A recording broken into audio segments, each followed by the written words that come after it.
How fast time flies. We just started. It feels like we just started the new year, and here we are, already in the second week of March. And I wanted to discuss something in the world of, well, kind of current affairs, and also it's a mix of culture, history, tradition. It touches on religion, but it's not a religious discussion at all. I'm not a religious authority or anything like that. It's a topic that happens to be involved in a religion.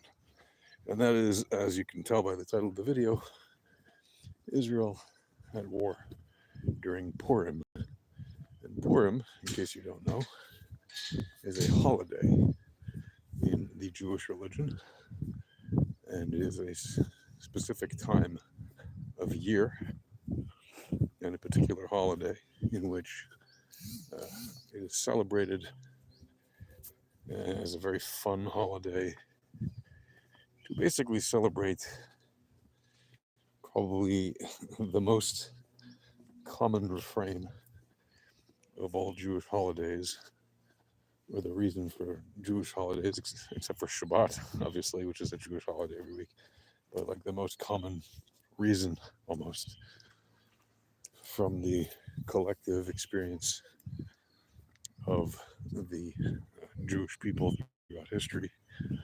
And that refrain is, they tried to kill us, we won, let's eat. Which is a bit of a, kind of a punchy joke, but that's what we do, right? As a people, we make light of bad situations in order to get through the difficult periods and get to better times again. That has historically been the tradition of the Jewish people. And it's also noteworthy that it is not only during the historical sort of origin of the story of Purim, in which the Jews living in Persia were subjected to the whim of a cruel king, and eventually they overcame the evil. And if you know the story, you know how it went with Esther and Haman and all that stuff. I'm not going to get into the religious aspect of this, like I said, but if you haven't read it, it's a very interesting read. You can read it's called the Megillah. You can read the Megillah, which is a traditional service that people read in synagogue during the Purim holiday. But the Purim holiday doesn't just celebrate that one time when they tried to kill us, we won, let's eat. Right? And it's not just about wearing costumes and masks and, for adults, getting inebriated to the point where you can't tell the difference between good and evil, right? By imbibing spirits or whatever suits your fancy. Um, it is a reminder to ourselves, right, that we constantly face challenges to our very existence. There are always enemies who are looking to destroy us. And you can see throughout history, since thousands of years, that the people that tried to destroy the Jews, well, they're no longer around. And the Jews are. And that's because, again, they tried to kill us. We won. Let's eat. It's the we won part that matters. And you can see it again and again across different empires that have risen and for some reason, attacked Jews, scapegoated us, decided we were no longer fit for existence on earth. They tried to annihilate us, they tried to exterminate us, they tried to do every terrible thing they could do to us, and they all failed.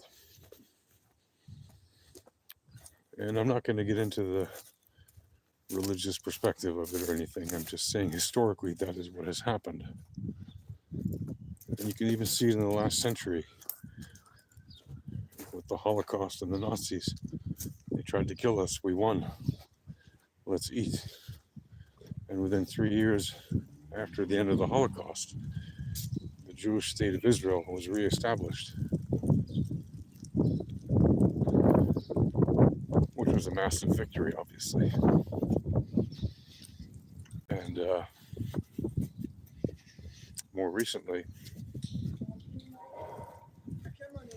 we saw it as well in various wars that Israel has suffered and various attacks. And on any number of occasions, Israel has been attacked on Purim and had to defend itself and once again fight off the enemy. Unfortunately, Israel is the only country in the world that is not actually allowed to win a war. They always, international forces, international political forces, consistently, without an end, since the establishment of the State of Israel, have forced Israel to accept ceasefires, armistice agreements, truces, temporary ceasefires, anything but outright victory. Even though kinetically we've won every single war, kinetically, without question. The end of those wars always happens without actually Israel being able to declare total victory and our enemies having to surrender unconditionally and make peace with us. And because of this, Israel remains in a state of war ever since its inception as a re-established state in 1948. And that is unfortunate because it prolongs the suffering of people on both sides of the conflict. It prolongs the suffering of the Israelis who have to endure more war time and again, needlessly. And it prolongs the suffering of whichever group happens to be attacking us, whether it's the Arabs who call themselves Palestinians, or the Arabs of Lebanon, or the Arabs of Syria, or the Arabs of Iraq, or Jordan, Egypt, doesn't matter. They've all had to continually suffer, increasingly, because of the inability of the international community to allow the Jews to actually win the wars that we win, to be able to declare victory. And this is a problem for very obvious reasons that I've just described.